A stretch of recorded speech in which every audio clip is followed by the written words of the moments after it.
हमारे चैनल में खुश आमदीद। चलें शुरू करते हैं आज की कहानी। मेरी 4 बहनें थीं। सब की सब बीमार रहती थीं। मेरी माँ उनको जिस्मानी ताकत की दवाएं खिलाती, लेकिन जब मैं बालिग हुई तो मेरी माँ मुझे भी वही दवा देने लगी जो बहनों को देती थी। पर मेरी बहनें वो दवा मुझे न खाने देती और कहती, अम्मा पर भरोसा न करना। मैं समझ गई थी कि अम्मा और बहनें कुछ छुपा रही हैं। जब भी मैं वो दवाई लेकर मेडिकल वाले के पास गई और होश उड़ गए। जब इंसान की ज़िंदगी बहुत अजीब से दुराहों से गुजरती है। बाज़ दफ़ा हमें समझ ही नहीं आती कि क्या करें और क्या ना करें। ज़िंदगी हमें अचानक से एक ऐसे मोड़ पर ला खड़ा करती है कि दिमाग ही सुन्न होकर रह जाता है।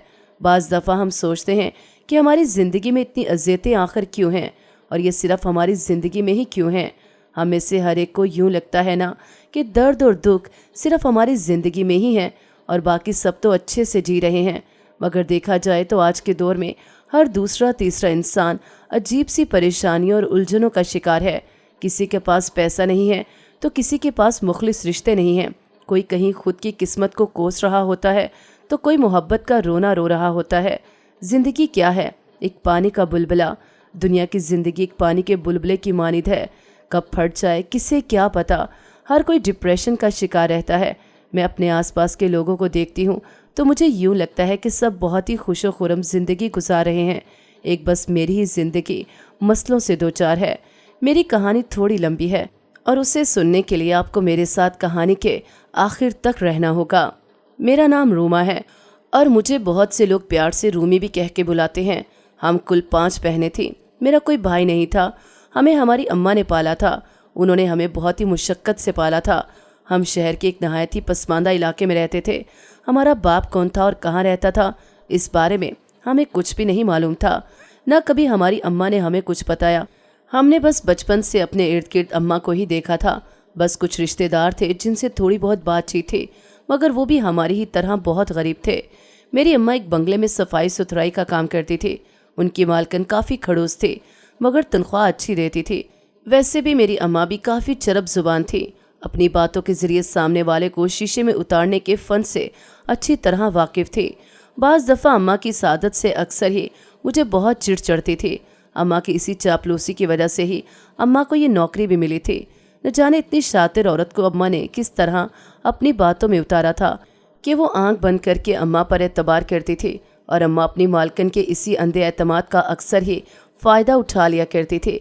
वो अक्सर ही किसी न किसी काम में डंडी मारती थी और कभी कभी तो पैसों के मामले में भी हेरा फेरी करती थी। अम्मा कुछ अरसे बाद ही मालकन की इतनी चहीती बन गई कि उसने उससे अपने बंगले के तमाम मुलाजमों का इंचार्ज बना दिया। अम्मा तो अपनी इस तरक्की पर खुशी से फूले न समाती थी, क्योंकि अब वो पैसे में डंडी मार सकती थी और वो भी बहुत ही आसानी से। अम्मा चाहती थी कि मैं भी उनके साथ इस बंगले पर जाकर काम करूं, मगर मुझे पढ़ने का ज़्यादा शौक़ था। तभी मैंने अम्मा को मना कर दिया और कहा कि मुझे पढ़ाई करनी है।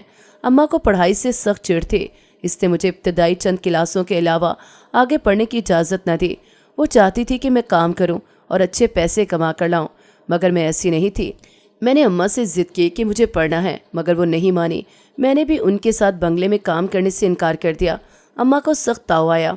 ऐसा अक्सर ही होता था कि जब भी वो ज़बरदस्ती किसी बात को मनवाने की कोशिश कर रही होती थी और मुझे वो बात पसंद नहीं होती थी, तो हमारे बीच यूं ही माहौल नासाजगार रहता था। ये कोई नई बात नहीं थी, मगर इस बार हम दोनों में से कोई एक भी अपनी बात से पीछे नहीं हट रहा था, जिसकी वजह से बात बहस तक जा पहुंची थी। हमारे बीच सीज फायर करवाने मेरी बहन आ धमकी। उसने बामुश्किल हम दोनों को समझा बुझा कर चुप करवाया।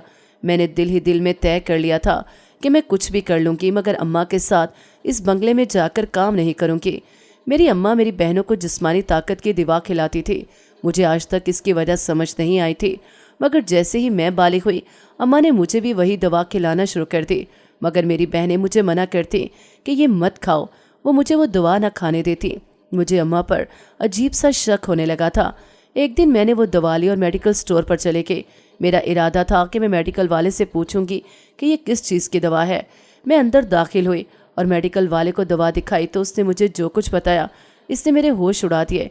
मैं वापस घर आई और बहन को बताया कि मैं आज अम्मा वाली दवा लेकर मेडिकल स्टोर गई थी, ये जानने के लिए कि ये कौन सी दवा है। तो उसने मुझे बताया कि ये दवा तो शादीशुदा औरतें इस्तेमाल करती हैं बेटे के लिए। मेरी बात पर बहन का मुंह भी खुले का खुला रह गया था। मैं काफ़ी हैरान थी कि अम्मा ऐसा क्यों करती हैं। मैंने जब यही बात अम्मा के घर आने पर अम्मा से पूछी तो उन्होंने बताया कि तुम्हारे बाप ने मुझे सिर्फ इस वजह से छोड़ा था कि मैं उसे बेटा न दे सकी। वो कहता था कि तुम में नुक्स है। मैंने इसीलिए किसी से बात करके तुम लोगों के लिए ये दवा मंगवाना शुरू कर दी थी, क्योंकि मैं ये नहीं चाहती थी कि तुम लोग भी बेटा ना पैदा करने की पदाश में ज़िंदगी बर्बाद करो। मैं अम्मा की सजीव मंतक पर बस उन्हें देख कर रह गई। अब जबकि मैं हकीकत जान गई थी तो अम्मा को मैंने दवा खाने को साफ मना कर दिया, मगर वो नहीं मानी, बल्कि मेरी अम्मा मुझे ज़बरदस्ती दवा खिलाने लगी, मगर मैंने मना कर दिया। मगर अम्मा बहुत वहमी थी, वो किसी की नहीं सुनती थी। बहनों ने भी अम्मा को बहुत मना किया, मगर वो अपनी बात पर अड़ी रही। इनका ये अजीब सा खौफ हमारी ज़िंदगी ख़राब कर सकता था। हम नहीं जानती थी कि ये दवा अम्मा को कौन देता है। एक दिन अम्मा जैसे ही मामूल के मुताबिक छुट्टी वाले दिन घर से बाहर निकली तो मैंने बड़ी बहन के साथ उनका पीछा किया। अम्मा गली से बाहर निकलकर बाईं तरफ मुड़ गईं। मैंने उनकी इस तरफ मुड़ने पर हैरत और तशवीश से बहन की तरफ देखा तो वो भी कश्मकश में मुब्तला नजर आई, क्योंकि जिस रास्ते की तरफ अम्मा मुड़ी थी वो एक बहुत ही सुनसान रास्ता था और वहाँ कोई नहीं जाता था, और हम तो आज तक इस तरफ कभी नहीं गए थे। मुझे हैरत हुई कि अम्मा इस तरफ क्या लेने जा रही हैं। मैं और बहन कुछ सोचकर दबे कदमों उनके पीछे चल पड़े। हमारे दिल बहुत तेज़ी से धड़क रहे थे, क्योंकि हमने इस रास्ते के बारे में बचपन से बहुत सी दास्तानें सुन रखी थी। हम दोनों डर भी बहुत रही थी, मगर हमें तो अम्मा का ये राज हर हाल में जानना था। तभी हम दोनों अम्मा का पीछा करते हुए वहाँ जाने लगी।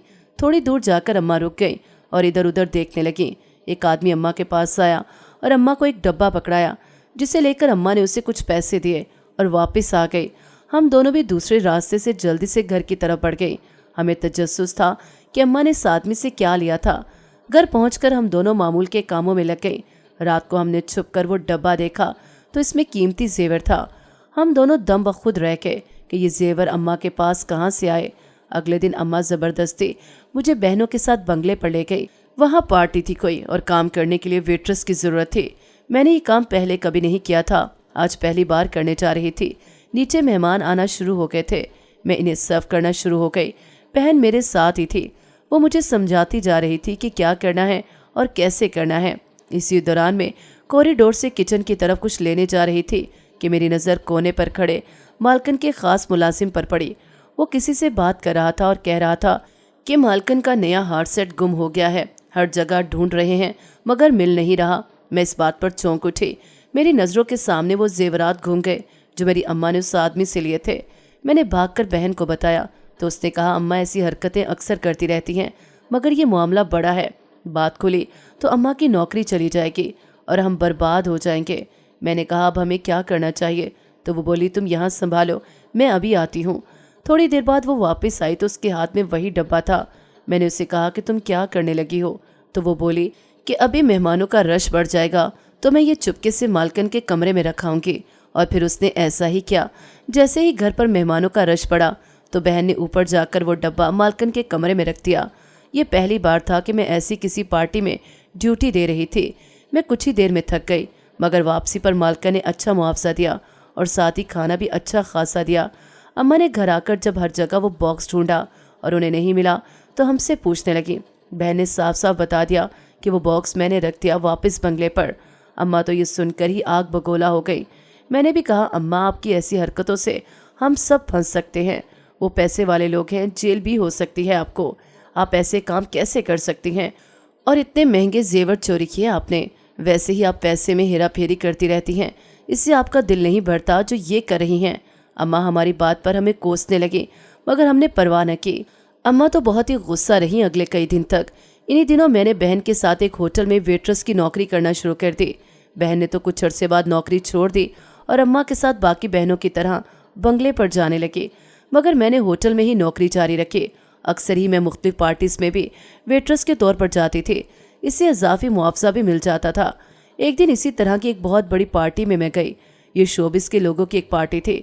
हर तरफ रंगो बू का सैलाब उमड़ आया था। हर कोई महंगे तरीन मलबूसात पहने हुआ था। ख़वातीन महंगे जेवरात से लंदी बंधी थी।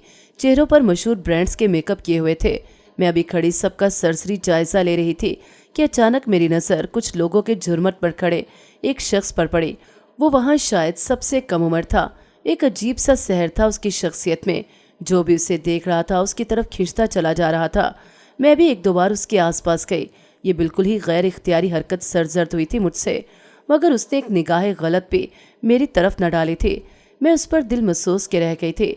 हर लड़की उसकी तरफ से एक नजर इल्तफात की मुंतजिर थी। हर कोई खुश आमदना अंदाज लिए उससे चापलूसी कर रहा था। मुझे लोगों के इन दो चेहरों पर काफ़ी गुस्सा आ रहा था। वो शख्स बहुत ही दिलकश लग रहा था देखने में और काफ़ी मशहूर भी। मैंने अपना साथी वेट्रेस से जब इसके बारे में पूछा तो उसने कहा कि ये फारान अफंदी है। इससे पहले कि वो कुछ मजीद इसके बारे में बताते, किसी ने मुझे आवाज़ देकर बुला लिया। पार्टी अपने अरूज पर थी। हर कोई एक दूसरे से मुकाबला करने के चक्कर में था। अमीर लोगों के अमीर चोंचले। मैं बेजारियत से लोगों को सर्व कर रही थी। मैंने वेट्रेस वाला यूनिफॉर्म पहन रखा था। तेज़ म्यूजिक की आवाज़ मेरे कानों में लग रही थी, जिसकी वजह से सर में शदीद दर्द शुरू हो गया। मगर मुझे काम करना था, अच्छे पैसों की ज़रूरत थी मुझे। तभी मैंने खुद की हिम्मत जमा की और उठकर एक बार फिर सर्व करने चली गई।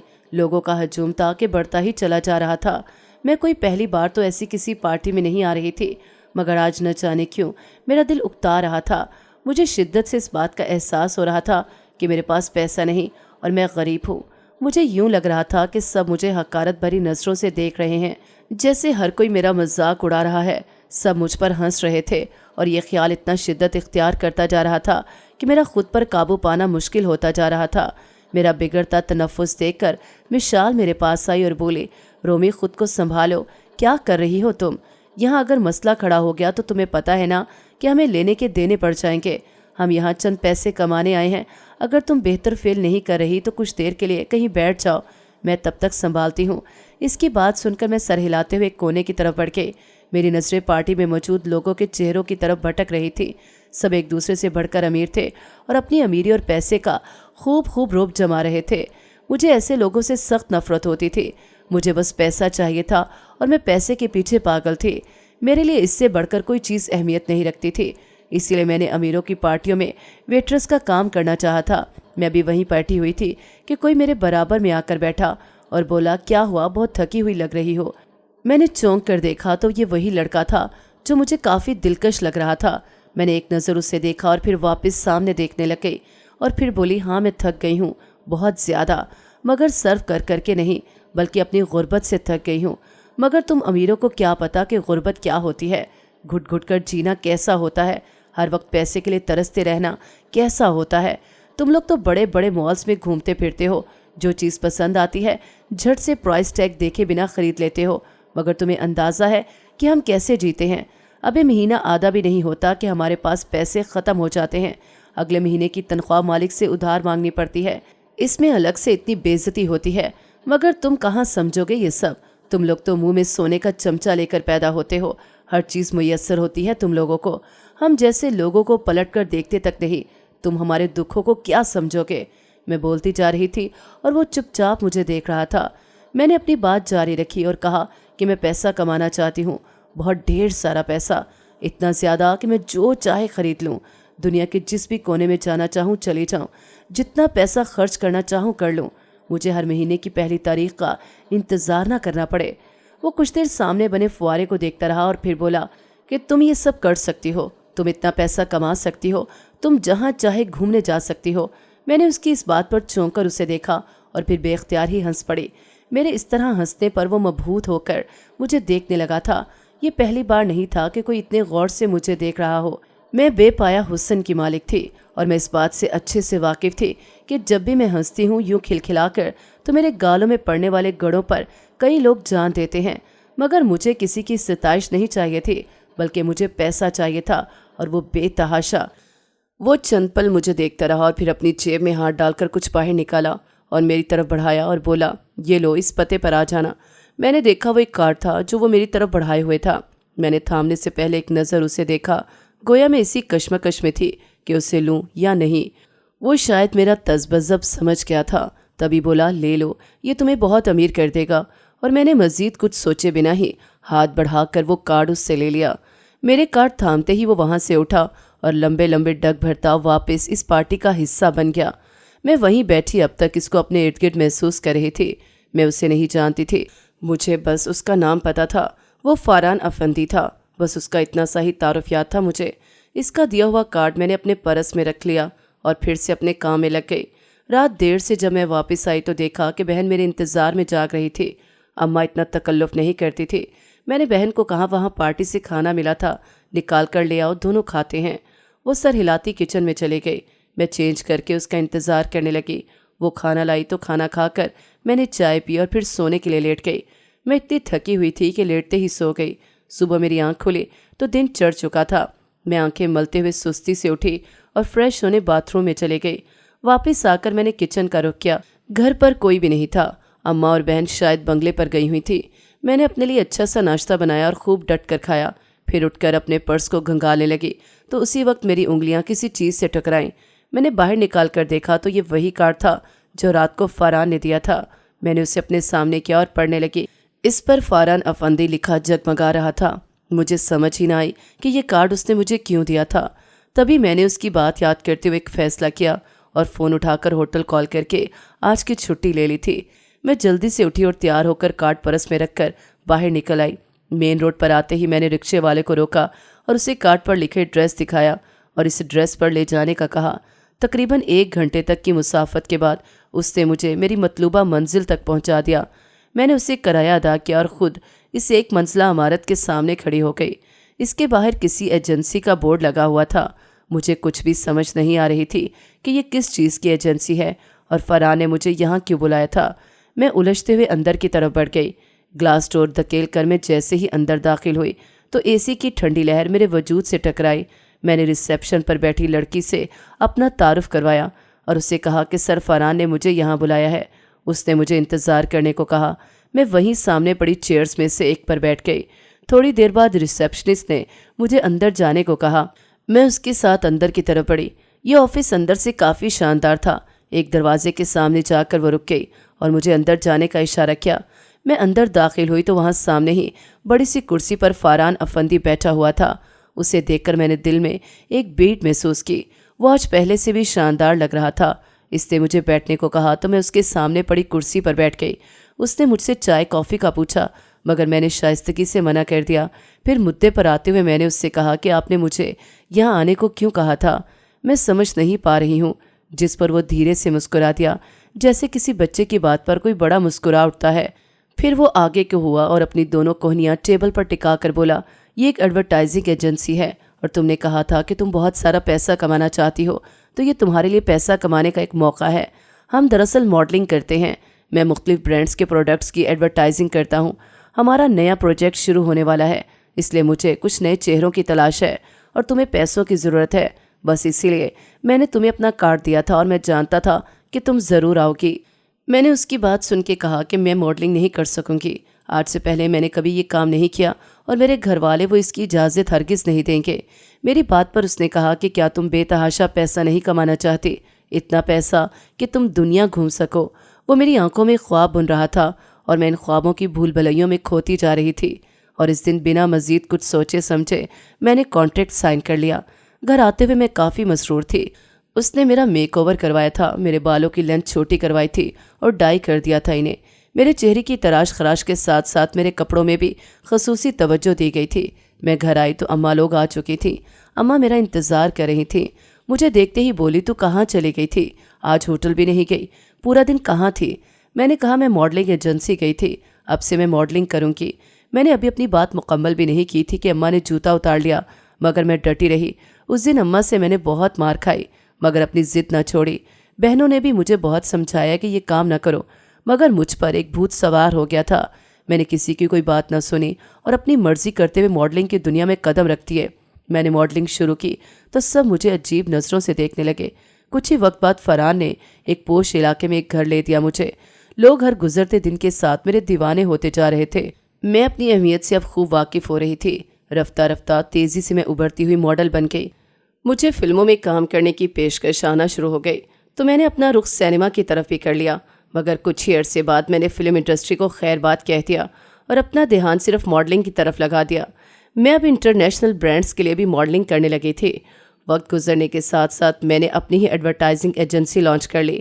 گھر والوں سے میرا کوئی رابطہ نہیں تھا، نہ انہوں نے کوئی رابطہ رکھا تھا نہ میں نے۔ گزرتے وقت نے مجھ سے فرحان کو بھی دور کر دیا۔ وہ نہ جانے کہاں کھو گیا تھا۔ میں نے جب سے دوسرے برانڈز کے ساتھ کام کرنا شروع کیا تھا، اس کے کچھ عرصے بعد سے ہی وہ مجھے غائب نظر آنے لگا۔ میں نے اس کا پتہ لگانے کی زیادہ کوشش نہیں کی، مگر وہ میرے دماغ سے کبھی محو نہیں ہو پایا تھا۔ میرے دل کی دھڑکنیں پہلی بار اسی کو دیکھ کر ہی بے ترتیب ہوئی تھیں، مگر اب اس کا کوئی اتا پتہ نہیں تھا، نہ جانے کہاں چلا گیا تھا، یوں اچانک بنا کچھ بتائے، بنا کوئی رابطے کا ذریعہ چھوڑے۔ ہمارے بیچ ایک دو بار ملاقات ہوئی تھی، مگر اس کے بعد تو وہ جیسے کہیں گم ہو گیا تھا، وہ خاموش ہو گیا تھا بالکل، اور اس کی یہی خاموشی مجھے بعض دفعہ عجیب سے احساس سے دوچار کر دیتی تھی۔ وہ عجیب تھا، بے حد عجیب، مگر وہ ساتھ ہی پرکشش بھی تھا، بہت زیادہ پرکشش۔ مجھے احساس ہوا کہ میں تو اس وقت ہی اس کی اسیر ہو گئی تھی جب وہ پارٹی والی رات پہلی بار میرے ساتھ آ کر بیٹھا تھا۔ جب میں بے ساختہ ہنسی تو وہ دم بخود سا مجھے تک رہا تھا، جب وہ چپ چاپ بنا کوئی اعتراض کیے مجھے سن رہا تھا۔ اس کے اٹھتے قدموں میں میں نے اپنا دل دھڑکتے دیکھا تھا، اور اس کے چلے جانے کے بعد کے احساس سے میں آج تک باہر نہیں نکل پائی تھی۔ وہ عجیب سا احساس میرے ارد گرد چھوڑ گیا تھا۔